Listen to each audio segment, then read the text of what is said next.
자, 여러분 24장입니다. 24장 1절 말씀 보면 사울이 블레셋 사람을 쫓다가 돌아왔습니다. 어떤 상황이었죠? 사실은 다윗과 그의 무리들이 절체절명의 위기였습니다. 사울의 군대가 에워싸고 마침내 이제 다윗을 죽이려고 했던 그 찰나에 하나님이 역사를 움직이셨던 거죠. 마치 제가 이의제의와 같은 오랑캐를 들어 사용했던 것입니다. 블레셋 사람들이 쳐들어온다는 소식을 듣고 어쩔 수 없이 그 블레셋 군대를 좀 마주하기 때문에 다윗을 떠나 잠시 이동하게 됐던 거죠. 그러니까 하나님께서 위기를 모면시켜 주신 거죠. 이걸 사람들이 알았겠습니까? 사람들은 모를 수 있습니다. 이 역사가 다윗을 중심으로 움직인다는 것을 이걸 가리켜 섭리라고도 얘기하고 있습니다. 여러분, 섭리. 이 섭리라고 하는 뜻을 영어로 한다면 providence 뭐 이렇게도 얘기하는데 이 뜻은 이겁니다. 앞으로, 그리고 비디오 본다는 거죠. 앞으로 되어질 일들을 보는 게 섭리인데 하나님께서는 우리의 인생 가운데 앞으로 되어질 일들까지도 이미 다 보고 계신다는 겁니다. 그러니까 하나님의 주권 가운데 하나님의 계획과 뜻 가운데 인생이 움직이고 있다는 것이죠. 사울이 아무리 다윗을 해하려고 해도 하나님은 이미 뜻을 정하시고 하나님의 섭리를 이루어 가고 계시는 것입니다. 내가 다윗을 지켜주겠다. 내가 다윗을 들어 왕으로 세우겠다라고 했던 하나님의 생각은 그대로 움직이고 있는 상황인 것이죠. 자, 이제 24장 1절이 그겁니다. 그렇게 블레셋이 쳐들어오니까 급한 불을 끄고 이제는 돌아와야 되는 상황이죠. 그런데 여러분 24장 1절 보면 아주 중요한 단어가 있는데 꼭 눈으로라도 동그라미를 쳐놨다가 이것이 어떤 교훈인지 적용을 해보려고 합니다. 왜냐? 1절 말씀에 블레셋 사람을 쫓다가 돌아오매 그 다음 구절입니다. 저는 이 구절에 많은 의미를 담았습니다. 어떤 사람이라는 거죠. 여러분 어떤 사람이 동그라미 치세요. 구체적인 그 적시된 사람도 아니고 어떤 사람이래요. 어떤 사람이 지금 사울에게 말했다는 겁니다. 자, 지금 엔게디 광야에 다윗 무리들이 있으니까 시로 갑시다 이겁니다. 근데 이 얘기를 어떤 사람이 했다는 겁니다. 여러분 이것을 꼭 기억해 놨다가 지금 사울뿐만이 아니라 다울도 이런 비슷한 경우를 얻게 될 것입니다. 왜냐? 여러분 성경 말씀을 좀 보시다 보면 아주 재미있는 적용거리들이 나오고 있는데 결국은 어떤 사람의 말을 믿고 듣고 지금 엔게디 광야에 있는 그 숲을 속에 있는 한 굴로 찾아 들어가게 됐는데 그 굴에서 성경 말씀 보면 참 재밌는 대목이 있죠. 3절 보면 사울이 뒤를 보러 들어갔다. 다윗과 그의 사람들은 그 굴 깊은 곳에 있었다. 이런 거죠. 지금 상황으로 한다면 다윗과 그 무리들이 저 깊은 굴 속에 지금 숨어 있는데 그 굴이 다윗이 있는 줄도 모르고 사울이 혼자 마치 경호원들은 밖에 내두고 나 혼자 뒤를 보러 들어갔다. 뭐 히브리어로 한다면 발을 가리우고 좀 쉬러 들어갔다. 어떤 분들이 이걸 용물을 보러 갔다. 뭐 이런 해석을 하는데 아무튼 뭐 쉬러 들어간 거죠. 근데 거기에 다윗이 있는 줄 전혀 모르고 저는 용무를 보러 갔다는 것보다는 제가 이 용무가 뭔지 아시죠? 그 뜻이 아니라 발을 가리운다라고 하는 뜻은 우리가 룻기 보면 그렇지 않습니까? 보아스도 나오미의 발을 가리우고 한다는 것은 잠깐 낮잠을 자고 좀 잠을 잔다는 의미가 더 크거든요. 그러니까 분명히 이 광야의 더위 가운데 사울 왕이 지치기도 하고 덥기도 하니까 좀 쉬러 잠을 좀 자러 청하러 조용히 그 굴 안으로 들어갔던 거죠. 그러니 여러분 지금 누가 위기입니까? 다윗이 쫓겼던 그 시기가 위기가 아니라 이제는 다윗의 군대가 홀로 남은 사울을 말 그대로 목숨을 해할 수 있는 아주 절호의 기회를 얻었다는 것입니다. 그때 여러분 4절 보십시오. 이런 상황이 4절 보면 다윗의 사람들이 이르되 이렇게 얘기합니다. 다윗의 사람들 24장 1절에 어떤 사람은 사울에게 죽이러 갑시다 이렇게 말하고 4절에도 보면 다윗의 사람들이 이르되 쭉 보면 한마디로 사울을 죽이십시다 이겁니다. 여러분 어떤 사람들은 항상 부정된 말을 합니다. 죽여야 됩니다. 죽여야 됩니다. 이 다윗의 사람들도 사울의 사람과 별반 다름없습니다. 남의 얘기하듯이 쉽게 얘기하는 것이죠.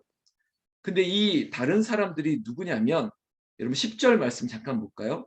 제가 1절에 어떤 사람을 동그라미 치라고 했던 것처럼 이 다른 사람이 했던 말이 성경은 이런 표현을 합니다. 10절에 오늘 여호와께서 구레에서 왕을 내 손에 넘기신 것을 왕이 아셨을 것이니이다. 어떤 사람이 나를 권하여 이겁니다. 어떤 사람은 늘 이렇게 얘기합니다. 죽이자고.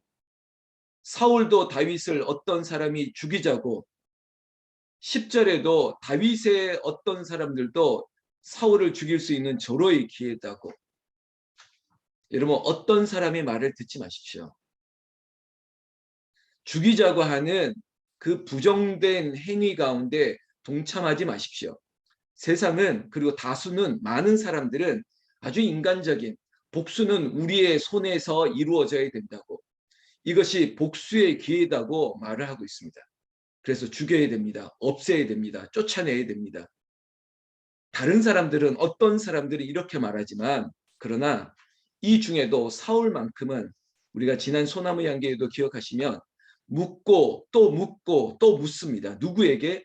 사람들에게 묻는 게 아니라 사람들의 말을 듣는 것이 아니라 여호와께 하나님께 묻는다는 거예요. 지금 사울은 어떤 사람들의 말을 믿고 그래 다윗을 다시 죽이러 가자 발을 옮겼습니다. 그런데 4절에 다윗은 그래도 다른 게 뭐냐면 다른 사람들이 어떤 사람들이 지금이 절호의 찬스니까 사울을 죽이자고 했을 때 여러분 다윗은 어떻게 했습니까? 사람들의 말을 따라 움직인 게 아니에요. 하나님의 마음, 하나님의 뜻이 어디 있는지를 살피고 기도했던 사람입니다. 다윗이 복수했습니까? 복수하지 않았습니다. 오히려 사울을 깨달을 수 있는 하나의 계기가 됐던 성경 말씀 그대로 한다면 그 발을 가리우고 잠깐 쉬고 있는 사울의 곁에 가서 그의 옷자락을 살짝 칼로 베어오는 정도. 그리고 나서 다윗이 진심을 전했지 않습니까? 사울에게 이렇게 얘기한 겁니다. 많은 사람들은 다른 사람들은 어떤 사람들은 당신을 해하자고 했지만 하나님께서 원하시는 것 아닙니다. 그리고 내가 당신에게 당신의 겉옷자락을 조용히 베어왔지만 이것도 내 마음에 찔립니다. 이런 진심을 전하면서 핵심은 이겁니다. 12절 여호와께서는 나와 왕 사이를 판단하신다는 겁니다. 제가 오늘 아침부터 신방 어떤 일정이 있어서 일찍 움직이려고 소나무 향기를 미리 써놨는데 여러분 하나님께서 판단하셔야 되고요. 하나님께서 그 판단에 심판을 하셔야 되고 그 심판은 원수들에게는 복수가 될 수도 있습니다. 이 모든 것들을 누가 하느냐? 사람이 하는 것이 아니라 하나님이 하셔야 된다는 것이에요. 다윗은 분명히 알았습니다. 그래서 그가 믿고 있는 그 믿음의 말을 이렇게 얘기하는 거죠. 여호와께서는 나와 왕 사이를 판단하사 여호와께서 나를 위하여 왕에게 보복하시려니와 내 손으로는 왕을 해하지 않겠나이다. 절대로 나는 하나님이 하시는 일, 하나님이 결정하시고 하나님 나에게 분명히 말씀하지 않고서는 내가 함부로 움직이지 않겠다는 것입니다. 사랑하는 성도 여러분, 혹시 내게 억울한 일이 있다. 우리가 환난과 핍박을 당했다. 내 마음을 다치게 했다. 나를 괴롭혔다. 내 자존심을 건드렸다. 내가 억울하다. 그것들을 인간적인 방법으로 충동을 일으키거나 여러분 인간적인 방법으로 쉽게 다가가지 마십시오. 사실 엔게디 광야 그 굴 속에서는 아무도 모를 겁니다. 다윗이 측근들의 말을 믿고 그래 죽이는 게 당연할 것 같아. 이렇게 억울한 일을 당할 바에 찬스 아닙니까? 죽이자는 게 합리적일 수도 있습니다.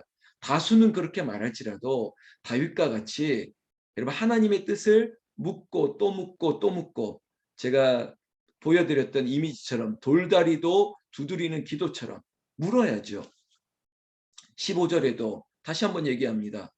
여호와께서 재판장이 되어 나와 왕 사이에 심판하시나니 나의 사정을 살펴 억울함을 풀어주시고 나를 왕의 손에서 건지시기를 원하나이다. 억울함을 풀어주시고 그 위기에서 건져주시는 것도 하나님이 하실 일이지 내가 스스로 인간적으로는 하지 않겠습니다. 어쩌면 인간적으로 미련해 보이는 다윗 그러나 하나님이 이 인간적으로 미련하고 약한 다윗을 좋아하실 수밖에요.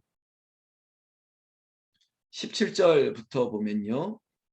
사울이 다윗의 진심을 듣고 나서 울면서 얘기했던 대목이 나옵니다. 17절에 다윗에게 이르되 나는 너를 학대하되 너는 나를 선대하니 너는 나보다 의롭도다. 여러분 원수를 감화 감동할 수 있다면 여러분 이 모습 아니겠습니까? 진심을 알게 될 것이라는 거예요. 아유, 권사님, 장로님, 집사님, 제가 이렇게 했음에도 불구하고 그래 나를 용서해 주셨군요. 이러한 정말 이게 최후 승리 아닙니까? 원수들의 머리에 숯불을 올려놓고 뜨겁게 하는 행위 아니겠습니까? 여러분 사랑으로 악을 이기고 선으로 악을 이기는 것입니다. 여러분 상대가 인간적인 방법으로 우리에게 공격한다고 그리스도의 자녀된 특히 이 자리에 있는 우리 장로님, 권사님, 집사님들 우리가 동일한 방법으로 우리가 뭐 세상 말로 맞짱을 뜨거나 아니면 그런 인간적인 방법으로 같이 싸울 이유가 없다는 것입니다. 왜? 보복은 하나님의 손에 있기 때문에. 오늘 다윗은 그걸 알았습니다. 하나님이 손에 복수도 하나님의 손에 판단도 정죄도 심판도 있기 때문에 그러면 하나님께서 사울의 마음도 움직이시는 거죠. 물론 사람의 마음은 간사합니다. 사울이 지금 울면서 사과하고 용서를 빌었다 한들 이것이 영원한 것이 아닙니다. 우리도 마찬가지이지 않습니까? 사람의 마음이 이랬다 저랬다 하지 않습니까? 좋을 때는 좋다 하다가 아닐 때는 아니다고 그러고 그리고 꽃다발을 줄 때가 있지만 그러나 돌을 던질 때도 있죠. 이 24장의 마지막 대목을 보면 사울이 진심으로 사과하고 그리고 다윗과 사울의 관계가 완전히 회복된 것 같아 보이지만 그것이 아니라는 걸 알죠. 잠깐입니다. 이 시기에는 잠깐이에요. 그래서 오늘 마지막으로 사울과 다윗의 모습을 보면 여러분 우리가 바라봐야 될 롤 모델은 우리는 쉽게 말할 수 있지 않습니까? 다윗이에요. 다윗. 사울이 덩치만 컸지 아니 이렇게 선대를 베풀었는데 또 정신 못 차리고 또 다윗을 죽이려고 해요. 그 결정적인 이유가 뭔지 아십니까? 또 사람 말을 듣는 거예요. 또 사람 말을 듣는 거. 옆에 있는 사람 왕이셔 살려두면 안 됩니다. 살려두면 안 됩니다. 죽입시다. 이걸 몇 차례 자꾸 옆에서 얘기하니까 또 사람 말을 듣는 거죠. 그래서 나중에 또 쫓아가서 죽이려고 하니까 그때 두 번째도 또 다윗이 한번 또 용서하는 사건이 앞으로 나올 겁니다. 그래서 사람은 잘 변하지 않습니다. 성격은 변하지 않습니다. 근본은 변하지 않습니다. 그러나 저를 보니까 그래도 희망이 있는 것은 성령께서 함께 하시면 하나님이 불쌍히 여기시면 하나님이 손에 붙들려 있으면 하나님의 음성과 하나님의 뜻을 따라가다 보니까 사람이 조금이라도 변하기 시작하거든요. 아니 완전히 변할 수 있는 능력도 하나님의 손에 있습니다. 사랑하는 성도 여러분 오늘 하루 하나님의 손에 우리가 붙들림을 받고 혹시 지금은 우리의 일상 가운데 우리가 지금 당하는 일들 가운데 억울한 일, 아픈 일, 이 모든 것도 원수 갚음이 필요하다면 하나님께 맡깁시다. 복수는 하나님의 손에 그리고 판단은 하나님이 하실 것을 믿고 우리는 하나님만 바라보고 사람의 말이 아니라 하나님의 음성을 하나님의 뜻을 구할 수 있는 지혜로운 하나님의 사람 마음에 합한 다윗과 같은 장로님, 권사님, 집사님 새벽의 용사들 되시기를 나는 우리 주 예수님의 이름으로 축복합니다. 기도하겠습니다. 하나님 아버지 감사합니다. 하나님의 마음이 합한 다윗처럼 이 원수 갚음이 있을 수 있는 이 상황에서도 섣불리 움직이지 않습니다. 주변에서 많은 사람들은 어떤 사람들은 이렇게 하자 저렇게 하자 특히 죽여야 된다 쫓아내야 된다 가만히 두면 안 된다 이런 세상의 말들이 다수를 차지한다 할지라도 다윗과 같은 우리는 아니다 하나님의 뜻을 묻고 또 기도하고 하나님께서 하실 것이야 먹먹하게 어쩌면 미련할 것 같지만 그러나 낮은 자를 미련한 자를 지혜롭게 높이시는 것처럼 하나님의 사람의 붙들림 바 되었던 우리를 그저 어린 다윗을 하나님의 왕위에 올렸던 것처럼 미련한 나를 약한 나를 부족한 나를 하나님의 종으로 하나님의 축복의 사람으로 하나님의 영광의 사람으로 들어 사용하여 주실 줄로 믿습니다. 저는 확신합니다. 내가 날마다 부르는 이름들이 있는데 이 이름에 다윗과 같은 이름의 역사가 일어나게 하여 주시옵소서. 조인숙 권사님, 최재신 전사님, 그리고 또한 이복희 집사님, 안성아 집사님, 황경숙 권사님, 이경남 집사님, 문희순 권사님, 정현숙 권사님, 김진애 권사님, 정현옥 권사님, 김향희 집사님, 이성호 집사님, 고현숙 권사님, 양경호 권사님, 임지연 집사님, 백도선 집사님, 박형리 사모님, 김덕수 권사님, 안성아 집사님, 김정래 권사님, 안천년 집사님, 아버지 하나님 이 이름들 보셨죠? 황경숙 권사님까지 아버지 다 보시고 있죠? 이름 없이 나와 있는 아버지 그 얼굴까지도 보셨죠?